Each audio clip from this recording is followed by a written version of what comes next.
प्रदेश में मौसम कई दिनों से तेज हवा के बारिश से चलते आम जनमानस पूरी तरह से प्रभावित हो रहा है। मौसम के बारे में दैनिक भास्कर से खास बातचीत के दौरान डॉक्टर अतुल कुमार सिंह ने बताया कि पिछले कई दिनों से मोथा तूफान से कई राज्यों को अपने चपेट में ले लिया था, जिससे काफी तबाही का मंजर ला दिया, जिससे पूर्वी उत्तर भारत में कई राज्यों को चपेट में लिया और खासकर उत्तर प्रदेश में पिछले एक सप्ताह से मौसम में काफी बदलाव रहा। तेज हवाओं और बारिश का असर रहा। अब आने वाले नवंबर माह की शुरुआत में मौसम सामान्य रहने वाला है और मौसम में कुछ ठंड रहेगी, जिससे आम जनमानस ठंड से बचने के उपाय और उपकरण और खानपान में सतर्कता बरतनी होगी। पिछले कई दिनों से मौसम में बदलाव था, हल्की बारिश थी, उमस थी, जिससे आम जनमानस प्रभावित रहा है। जिसको लेकर के फसलों की बात की जाए तो काफी लोगों का किसानों का नुकसान भी हुआ है।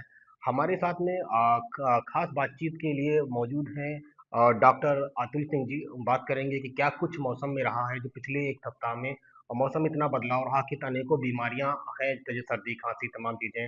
और सर, क्या कुछ कहना चाहेंगे कि मौसम में जो बदलाव हुआ है और अब आने वाले समय में मौसम कैसा रहने वाला है? ये देखिए, ये जो पिछले सप्ताह एक सप्ताह मौसम ज्यादातर समय बारिश होती रही या मेघाच्छादन रहा, बारिश नहीं भी हुई, जिसकी वजह से तापमान में बहुत ज्यादा उतार चढ़ाव देखे गए, दैनिक उतार चढ़ाव। इसके पीछे जो मुख्य कारण था वो एक चक्रवाती तूफान मोन्था था, जो कि बंगाल की खाड़ी में बना और इसने 28 अक्टूबर की रात को आंध्र प्रदेश तट को पार किया। उसके बाद वो धीरे धीरे कमजोर होते हुए उत्तर प्रदेश की तरफ बढ़ा और आज यानी कि 31 अक्टूबर को सुबह 11:30 बजे के आसपास ये अ, उत्तरी पश्चिमी झारखंड के आसपास एक सुस्पष्ट निम्न दबाव क्षेत्र यानी कि विल्मा लो प्रेशर एरिया के रूप में संकेंद्रित था। और इसके अतिरिक्त अरब सागर में एक और अवदाब था, डिप्रेशन था। तो इन दोनों सक्रिय मौसम तंत्रों के प्रभाव से निचले क्षोभ मंडल में जो है वो नमी अरब सागर और बंगाल की खाड़ी दोनों से आ रही थी। इसके अतिरिक्त ऊपरी क्षोभ मंडल में जेट स्ट्रीम की जो स्थितियां हैं वो उत्तर प्रदेश के लिए अनुकूल थी। तो इन सारे मौसम तंत्रों के प्रभाव से अगर हम देखें तो पिछले 5-6 दिनों के दौरान प्रदेश में ज्यादातर स्थानों पर मेघाच्छादन रहा, जिसकी वजह से अधिकतम तापमान सामान्य से बहुत नीचे चले गए।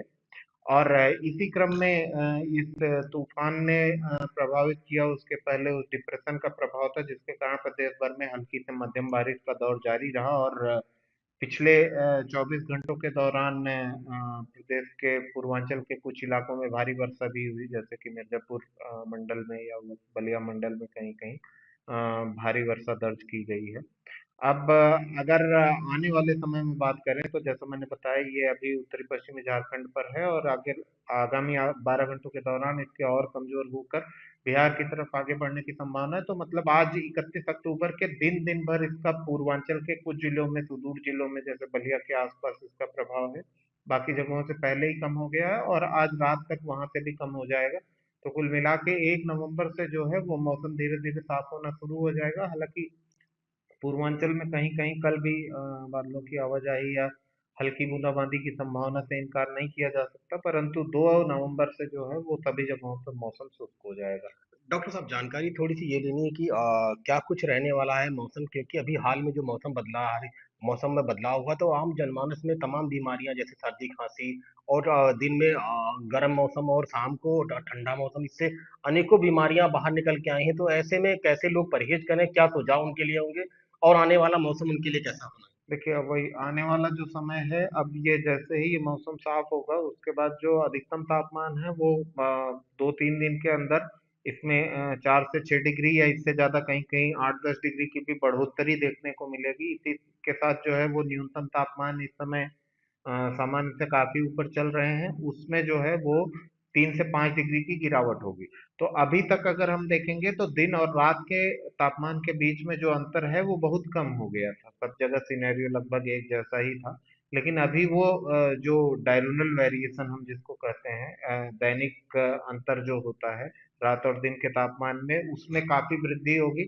और न्यूनतम तापमान में गिरावट की वजह से जो है वो रात के समय तापमान गिरेंगे और हल्की ठंड पड़ना शुरू होगी। उसी क्रम में दिन में तापमान ज्यादा रहेंगे, तो जो एक कंट्रास्ट है वेदर का, वो कंट्रास्ट आएगा कि दिन में धूप होगी, दिन में मतलब तापमान सामान्य रहेगा, धूप होने से हल्की गर्मी रहेगी, फिर रात को जब तापमान अचानक गिरेगा तो मतलब उस वेदर कंट्रास्ट की वजह से जो सेंसिटिव लोग हैं बूढ़े हुए, बच्चे हुए, इनको जो है वो कोल्ड सिम्टम्स से रिलेटेड बीमारियां होने की संभावना अधिक होती है, उससे वो अपना ध्यान रखें। और किसानों के लिए जो है वो इस बारिश की वजह से तमाम नुकसान हुए हैं, क्योंकि अभी तमाम फसलें जो हैं वो मैच्योर्ड स्टेज में थी। तो अभी जो ये बारिश थम रही है, तो इसके बाद जो भी फसलें मैच्योर्ड हैं या जिनमें नुकसान हुआ है, उसको तुरंत जो है मतलब प्रोसेस कर लें, और जिससे नुकसान को कम से कम किया जा सके। और बाकी जन सामान्य जो है इस दैनिक तापांतर से बचने के लिए ध्यान रखें। ये हमारे साथ में मौसम विभाग वैज्ञानिक थे जिन्होंने साफ तौर से बताया कि जो आने वाला मौसम है वो काफी बदलाव होगा, मौसम में गिरावट होगी, ठंड भी बढ़ेगी। तो आम जनमानस को घर से निकले तो तमाम जो चीजें हैं प्रिकॉशन जरूर लें, और खास तौर से जो फसलों की बात है उस पर भी जो है आने वाली भी फसलें हैं और जिसमें लास्ट स्टेज कटने कटाई का भी समय चल रहा है, उस पर भी आम जनमानस को सजग रहने की जरूरत है। दैनिक भास्कर, रामराज, लखनऊ। राजनीति हो या क्रिकेट, देश विदेश की ब्रेकिंग हो या आपके मोहल्ले की बड़ी खबर, सब मिलेगा एक ही ऐप में, सबसे तेज और भरोसेमंद। अभी डाउनलोड करें दैनिक भास्कर डिजिटल।